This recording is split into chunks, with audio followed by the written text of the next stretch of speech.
My name is Israel. I use he, him for pronouns, and I'm the minister of this congregation. And it is my pleasure to welcome all of you on this beautiful, snowy morning. I welcome you all here to this community, to this space of discovery. We come here perhaps looking for inspiration, to imagine a world of possibilities for ourselves and for our world. To imagine the world not as it is, but what it can be. More beautiful, more loving, more just for everyone. We come here to imagine the world not as it is, but what it must become. So come and enter today with me into this space of imagination. And together, let's discover what our wonderful ideas are for our world. And together, let us begin to change the world. Did you ever have an idea and feel like you were stuck? Like you didn't know what to do with that idea? Or you had an idea, but it was only a vague idea that something wasn't right, that something wasn't as it should be, even though everything looked sort of familiar in everyday life, that the way it looked, that the way life is not quite as it ought to be. You ever feel like you wanted to move towards that vague idea, not quite yet knowing what it was, but wanting to move towards it, but feeling stuck, almost as if you didn't know what to do, like there were no options in some sense. So 10 years ago, I felt pretty stuck. I felt like I was getting by day to day, but there was just something missing. I felt like I had missed my purpose somehow. For me, actually, it was that tying back to a purpose or a calling that I had when I was very young to become a minister. And I had pushed it aside and forgotten about it. And I went on with my life. And so I was depressed. I was really deeply depressed. And I remember sitting with my partner and making lists about goals for the future. And to make these sort of goals and lists, we had to do a lot of imagining. And it was making those lists that I found really powerful, to be able to imagine what the possibilities were for me and for us and for my future and for how I could have an effect on the world. At the same time, I was also seeing a therapist. The therapist had encouraged me to do some writing. Every time I sat down to write, when I would close my eyes, I felt like I was stranded on an ice floe, stuck. I could look in all directions around the horizon and see nothing, as if I could hardly imagine where my future was headed.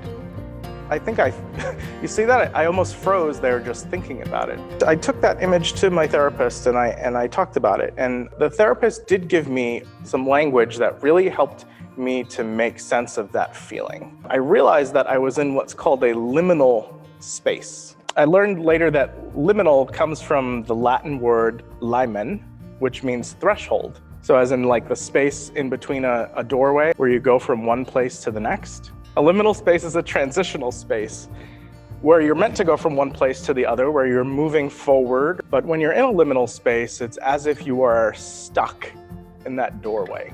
Human beings really, in general, do not like being in liminal spaces. They are confusing, uncomfortable. They can make us restless, can make us feel lonely, or even fearful when we linger there. And that's not to say that they are not beneficial, they are, but they can make us feel very uneasy being in them. Almost as if like being on that ice floe where we cannot quite see where we are going yet. A lot of images used for liminal spaces are things like empty airport terminals, a classroom with no students in it with the lights turned down low, or maybe something like a church with empty pews, with no people sitting in them. Spaces that maybe look familiar but are somehow unsettlingly different. Like I said, human beings don't like being in liminal spaces because they make us feel uneasy or uncertain. We often find ourselves in liminal spaces when we're going through major life transitions, like having experienced the death of someone we love, the first day of school or a new job. And so I ask you to think about if you ever experienced that kind of a feeling, and ask us to think about also where we are today as a country in our world, and also in your own personal life. Because I think that in many places in our lives, we find ourselves in a bit of a liminal space right now. Here I am by myself in this room I spend every day in this building, and I think about what will this space be like when people return to it? Will it be the same as it used to be? Or will it, can it, should it be something different? You see, liminal spaces are pretty amazing, even if they are unsettling, because they are a space of creativity and imagination and possibilities. When something is empty, it is like a blank slate, waiting for us to paint a picture on it. But sometimes we enter liminal spaces intentionally. When I was in my liminal space, it became intentional because I realized that it was an opportunity to really think about what was next. It helped me to reframe that space as a space of struggle, yes, and confusion, but also discovery and the potential for transformation of myself and my life into something beautiful. I also want you to think about what we are doing in our liminal space. Are you willing to take the next step into the unknown? Are you ready to imagine what comes next? In a liminal space, I find it's helpful to ask ourselves some questions. What would it be like to come into this space as someone who has never been here before?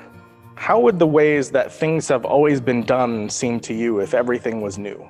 Would you ask questions like, why are we doing things the way we are doing? Same thing for our country. In our liminal space, we ask questions. Why does our culture devalue the experience and the lives of Black and brown people? Why does the stock market exist? Why is wealth in this country distributed so unequally? And I ask us all to embrace the ideas that we have for making our world and our lives and our congregation more beautiful, more just, more inclusive. Everyone who walks through the doors, to embrace those ideas as they come up, especially when they come up from people who bring a new perspective. So my challenge for all of us today is to live as if we are in a liminal space, because we are, and to be willing to take risks, to fail, and to try again. So what do we need to imagine, to reimagine together? I admit that I do not have all the answers for you. But I do know this: if we take the time as a community to start asking ourselves these questions, something beautiful is bound to happen. I do not have all the answers, but I know this: we only need to ask and think and embrace our ideas, as crazy as they sound. Life, my friends, is too short to ignore your ideas for a better world and a better you and a better community. You have one chance to make a difference in this life. Don't give up. I leave you with this final nugget of wisdom.